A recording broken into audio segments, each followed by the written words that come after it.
क्या बोला? तेरी हिम्मत कैसे हुई? तुम होते कौन हो मेरे घर के मामले में बोलने वाले? लगता शारदा देवी को कोई सलाह देने वाला मिल गया है। पार्टी पद पर बने रहना अकलमंदी है। राजनीति में मैंने अभी भी कदम रखा है, इसलिए सबकी नजरें मुझ पर रहती हैं। इसीलिए आपको हर फैसला बहुत सोच समझ कर लेना होगा। मुझे लगता है नई पार्टी के गठन का फैसला सही फैसला नहीं है। कभी कभी अपनी बात मनवाने के लिए बहुत ही सख्त फैसला लेना पड़ता है। कभी तनकर खड़ा होना पड़ता है तो कभी झुकना पड़ता है।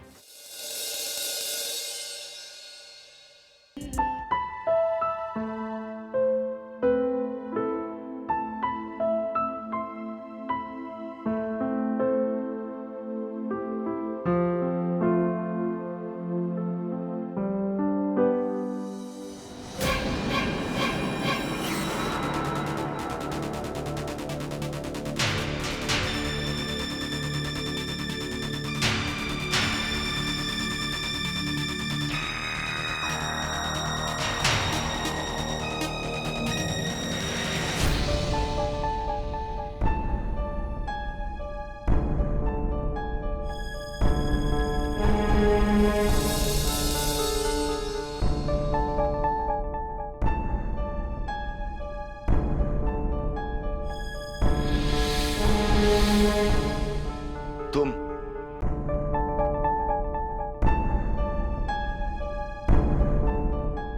इतने दिनों के बाद तुम्हें मेरी याद आई। मुझे आपकी कितनी याद आती है, इससे क्या फर्क पड़ता है पापा? फर्क पड़ता है बेटा, फर्क पड़ता है। नहीं पापा, कोई फर्क नहीं पड़ता। आपको सिर्फ इस बात से फर्क पड़ता है कि जनता आपके बारे में क्या सोचती है। आपको सिर्फ इस बात से फर्क पड़ता है कि जनता में कहीं आपकी छवि खराब तो नहीं हो गई। लेकिन आपका खुद का बेटा आपके बारे में क्या सोचता है, इससे आपको कोई फर्क नहीं पड़ता। यही कहने तुम यहाँ आए हो? नहीं पापा, सुनाने के लिए नहीं, पूछने आया हूं कि सबके लिए तो आप सोचते हैं, लेकिन अपने बेटे के लिए कब सोचेंगे?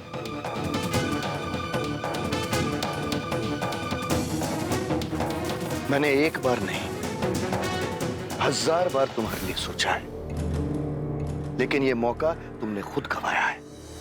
और ये बात 1000 बार सुन चुका हूं मैं। आप कहना क्या चाहते हैं? कि मैं इस लायक भी नहीं हूं कि आपका बेटा कहला सकूं? मैं मानता हूं अब तक आप मजबूर थे, पार्टी के इशारों पर चलना आपकी मजबूरी थी। लेकिन जब नई पार्टी बनने की बात आई तब क्या हुआ? तब मेरी उस पार्टी में जगह क्या होगी ये किसी को नहीं पता। कौन सा पद संभालने के काबिल समझते हो अपने आप को? पार्टी में किसी भी जिम्मेदारी वाले पद को मैं संभाल सकता हूं। ओ, इसका मतलब ये हुआ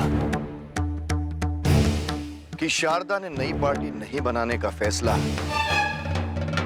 तुम्हारी वजह से लिया है।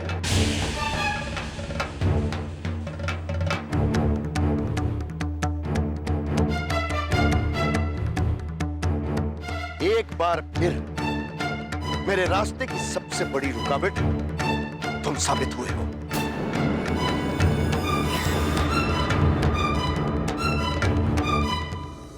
हाँ, मैं हूं आपके रास्ते की रुकावट। और वैसे भी आपको औलाद की क्या जरूरत है? आप जैसे राजनेताओं की तो जनता ही औलाद हुआ करती है। पापा, एक अच्छे राजनेता होने का बहुत ही अच्छी तरीके से फर्ज निभा रहे हैं आप। मैं तो ये सोचता हूँ कि भगवान आप जैसे लोगों को औलाद देता ही क्यों है? राजवीर,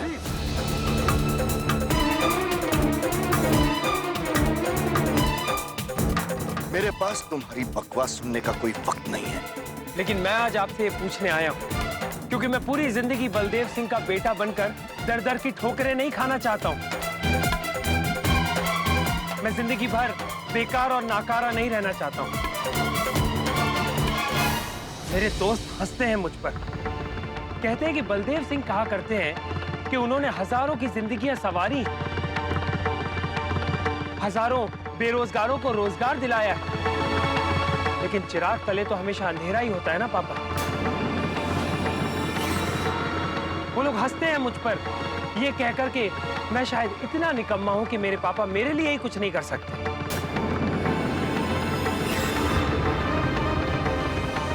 तुम्हारी गलती ये है राजवीर कि तुमने उम्मीदें कुछ ज्यादा और जल्दी लगा ली हैं। बहुत इंतजार किया मैंने पापा, लेकिन अब मुझे नहीं लगता कि आप मेरे लिए कुछ भी कर सकते हैं। जिंदगी में इस बात पे गर्व करने का मौका तो नहीं मिला कि मैं आपका बेटा हूं, लेकिन आज इस बात पे शर्मिंदगी जरूर हो रही है कि मैं आपका बेटा हूं। राजवीर! चिल्लाइए मत पापा। अब आपकी झूठी तसल्लियों से मेरा दिल नहीं बहलने वाला है, और ना ही मैं अपनी पहचान को खोकर जीना चाहता हूं। आप तो शायद हमेशा यही चाहते होंगे ना कि लोग मुझे बलदेव सिंह के बेटे के नाम से ही जाने, इसीलिए आपने मुझे कभी आगे आने का मौका ही नहीं दिया, और शायद जीते जी आप मुझे ये मौका दे भी नहीं पाएंगे। लेकिन मैं आपकी पहचान के बीच अपने अस्तित्व को खोना नहीं चाहता हूं। चले जाओ यहां से राजवीर, चले जाओ, वरना क्या कहेंगे आप? यही कहेंगे ना कि मैं तुम्हें अपनी दौलत से, अपनी जिंदगी से बेदखल करता हूं। अरे आप क्या मुझे अपनी जिंदगी से बेदखल करेंगे? मैं आपको अपनी जिंदगी से बेदखल करता हूं। नहीं चाहिए मुझे आपसे कुछ भी, नहीं चाहिए आपकी झूठी तसल्ली। मैं जैसे जीना होगा जी लूंगा। बस आप ये समझ लीजिएगा कि आपका बेटा आपके लिए मर गया। मर गया आपका बेटा।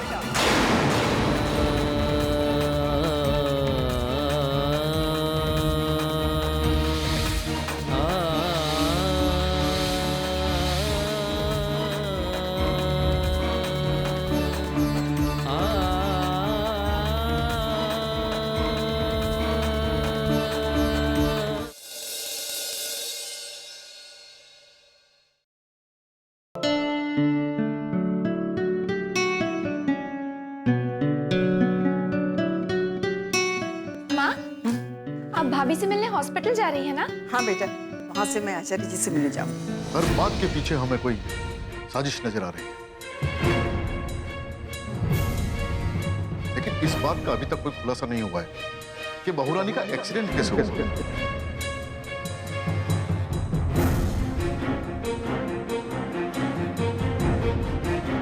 वो वहां क्यों गई, कैसे गई?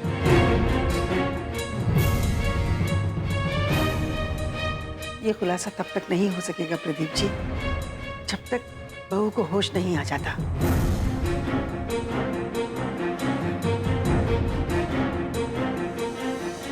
संभावना तो इस बात की भी है कि उन्हें भी किसी साजिश का शिकार बनाया गया है। जो सवाल अब तक उठते रहे हैं, उसका जवाब किसी के पास नहीं है प्रदीप जी।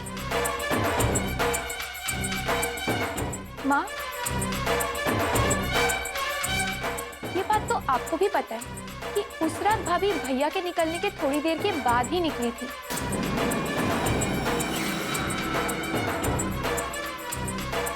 और उस रात भैया घर लौटे ही नहीं। कहीं ऐसा तो नहीं कि भाभी भैया का पीछा कर रहे हो? और आखिर उस दिन सारी रात भैया थे कहाँ? ये सवाल तो है मीनाक्षी, लेकिन तुम्हें क्या लगता है राजवीर इसका जवाब देगा? लेकिन आपको राजवीर जी से ये बात पूछनी चाहिए। क्या पूछना चाहते हैं आप प्रदीप जी?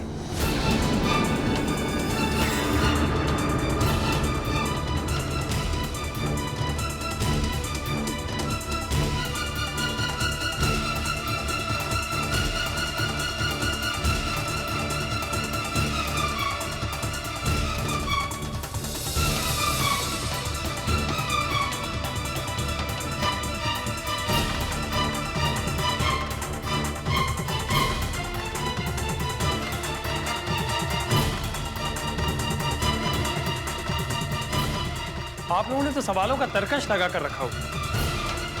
आप लोगों के पास ऐसे सवाल हैं जो कभी खत्म ही नहीं होते। और सबसे बड़ी बात तो यह है कि ये सारे सवाल मेरे लिए होते हैं, किसी और के लिए कोई सवाल नहीं है। सवाल तो सबके लिए होते हैं राजवीर, और सब जवाब देते हैं, लेकिन तुम जवाब देना जरूरी नहीं समझते। रागिनी मेरी बहू है, तो तुम्हारी पत्नी भी है। तुम्हें इस सवाल का जवाब ढूंढना चाहिए, ये ऐसा बहू के साथ हुआ कैसे? मैं क्या सवाल का जवाब ढूंढूंगा माँ? मैं तो खुद एक सवाल बनकर रह गया हूं।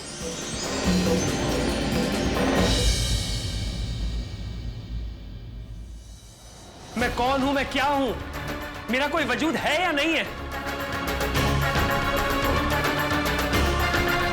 क्या मैं सारी जिंदगी बलदेव सिंह के बेटे के नाम से जाना जाऊंगा? अपनी पहचान खुद बनानी पड़ती है बेटा, उससे पहले इंसान अपने पिता के नाम से ही जाना जाता है।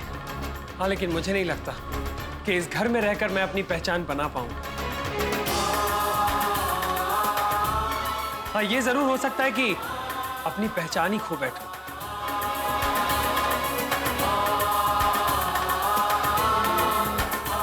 आज तक आपके हर फैसले को मानता आया हूं, लेकिन अब मैंने एक फैसला किया है। मुझे अब आप लोगों से कोई रिश्ता नहीं रखना। नहीं रहना है मुझे इस घर में। नहीं चाहिए मुझे वो पहचान जो बलदेव सिंह के नाम से मिली है। क्या बकवास कर रहे हो तुम? बकवास नहीं कर रहा हूं मां, यही सच है। जब आप लोग मेरे किसी काम आ ही नहीं सकते तो इस रिश्ते का क्या मतलब है? मैं कोई घर में पड़ी हुई एक बेजान मूर्ति नहीं हूं मां, एक जीता जागता इंसान हूं मैं। मेरे भी कुछ ख्वाब हैं जो शायद आप लोग पूरे नहीं कर सकते। आप लोगों को तो अपना नाम और पहचान बनाने से ही फुर्सत नहीं है। मेरे लिए आप लोग क्या करेंगे? इसीलिए मैं ये घर छोड़कर जा रहा हूं।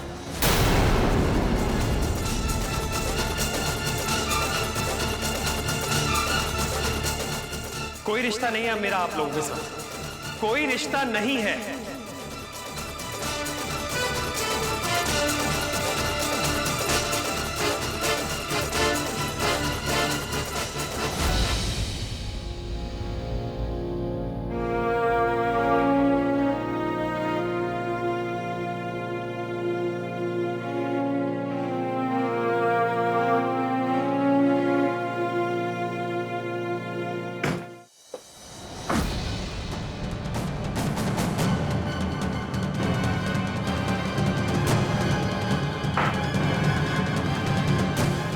भैया,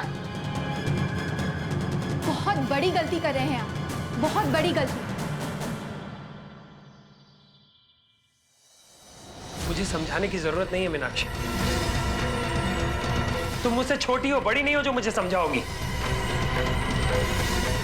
मैं तो आपसे छोटी हूँ, पर माँ से तो छोटे हैं ना। लेकिन आप तो अपने आप को सबसे बड़ा समझने लगे। जिसके लिए आज तक मैं जीती और मरती आई हूँ, आज उसी ममता पर सवाल उठा रहे हो तुम? हाँ, कल तक मैंने आपकी ममता को महसूस किया था, लेकिन अब तो आपकी ममता का भी बंटवारा हो चुका है। जिंदगी एक भंवर है। घर छोड़कर जाने की बात कर रहे हैं आप, वो भी इस वक्त जब माँ को आपकी सबसे ज्यादा जरूरत है। इस वक्त आपको माँ का सहारा बनना चाहिए, और आप उन्हीं को छोड़कर जाने की बात कर रहे हैं। माँ को मेरे सहारे की कोई जरूरत नहीं। मेरे चले जाने से माँ अकेली नहीं हो जाएगी। लाखों लोग हैं उनके पास, राजनीति, पद, प्रतिष्ठा, ये सब कुछ है माँ के साथ। उन्हें औलाद की कोई जरूरत नहीं। पद और प्रतिष्ठा तो सर के पास में भी थी, लेकिन जहां तक हमने देखा है उनका फायदा उनसे ज्यादा आपने उठाया है।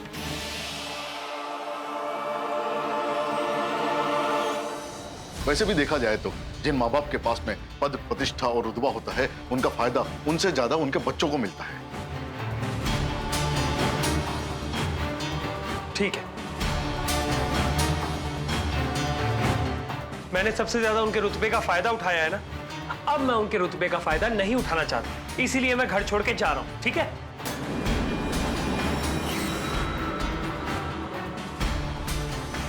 देखिए, एक माँ के दिल को समझने की कोशिश कीजिए आप।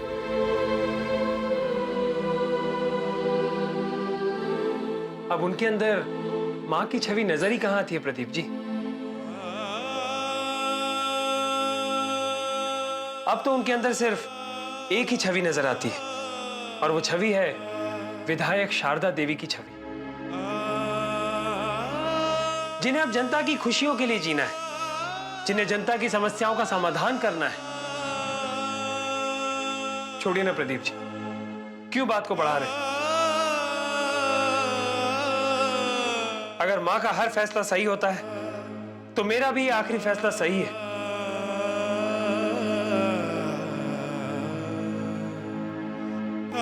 मरते हुए रिश्ते को और मारने से अच्छा है कि मैं ये घर छोड़कर चला जाऊं।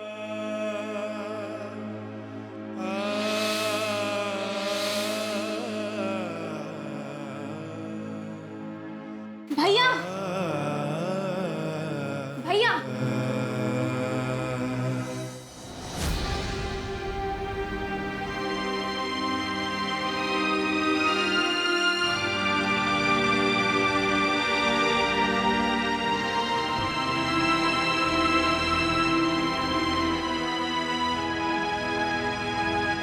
नहीं रहना है मुझे इस घर में। नहीं चाहिए मुझे वो पहचान जो बलदेव सिंह के नाम से मिली है।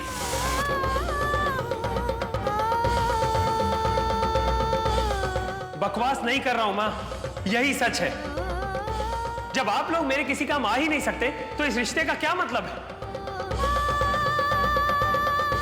मैं कोई घर में पड़ी हुई एक बेजान मूर्ति नहीं हूं मां, एक जीता जागता इंसान हूं मैं।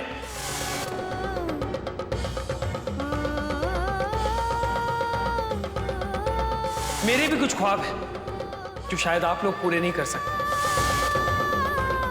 आप लोगों को तो अपना नाम और पहचान बनाने से ही फुर्सत नहीं है, मेरे लिए आप लोग क्या करेंगे?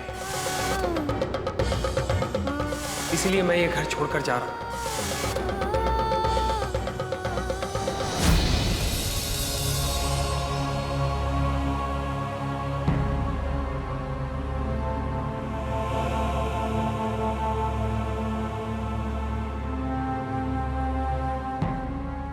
राजवीर, रुको। कहाँ जा रहे हो? क्यों कर रहे हो सब कुछ?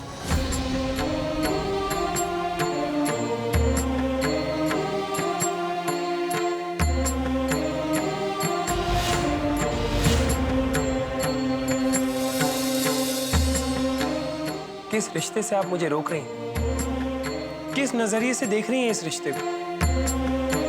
सब कुछ देखते हुए भी आप मुझे कह रहे हैं कि मैं क्या कर रहा हूं? बेटा, तुम्हें जरूर किसी ने बहकाया है, वरना रिश्तों को शर्मिंदा करके तुम इस तरह अपनी माँ को छोड़कर नहीं जा सकते। रिश्तों को शर्मिंदा करके नहीं मां, रिश्तों से शर्मिंदा होकर जा रहा हूं।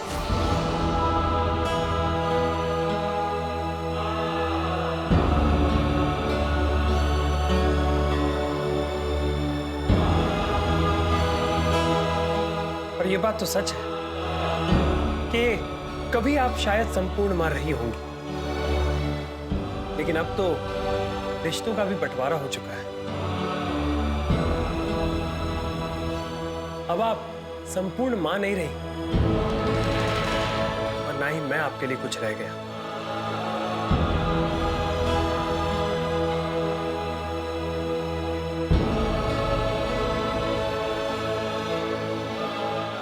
ऐसे मत कहो बेटा, मेरा एक ही बेटा है जिसके लिए आज तक मैं जीती और मरती आई हूँ। आज उसी ममता पर सवाल उठा रहे हो तुम?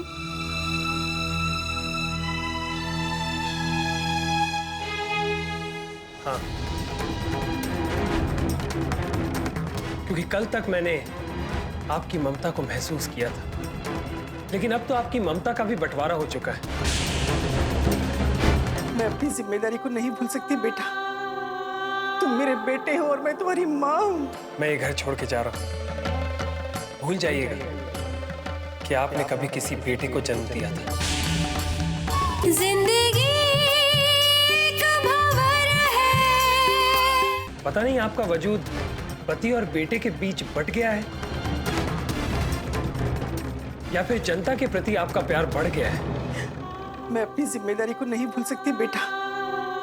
तुम मेरे बेटे हो और मैं तुम्हारी माँ हूँ। काश आपने ये सब पहले सोचा होता तो आज ये नौबत नहीं आती। तो आज मैं ये घर छोड़कर नहीं जा रहा होता। मत जाओ बेटा, तुम्हें एहसास नहीं है तुम्हारे पापा के जेल जाने के बाद मैं किस तरह अकेली हो गई हूँ। मत जाओ। लाखों लाल है तेरे माँ, और शायद जनता और नेता के बीच ऐसा ही रिश्ता होता है।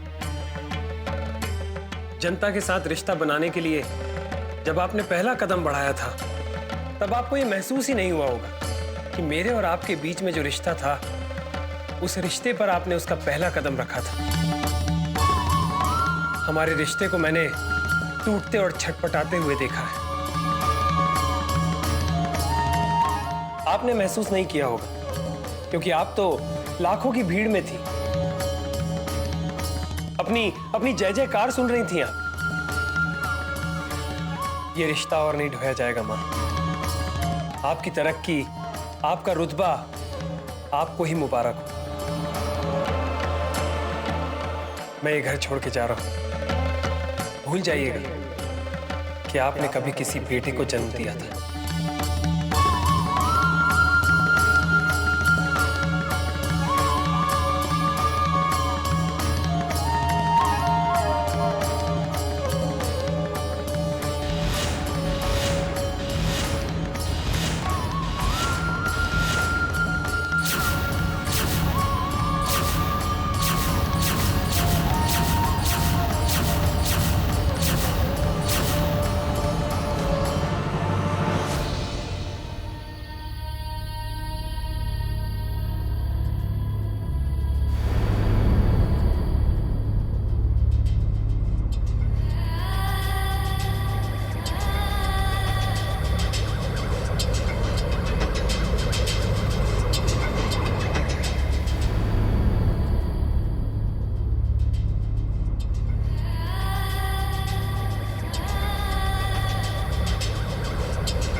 इस राजनीति ने एक एक करके मुझसे सब कुछ छीन लिया।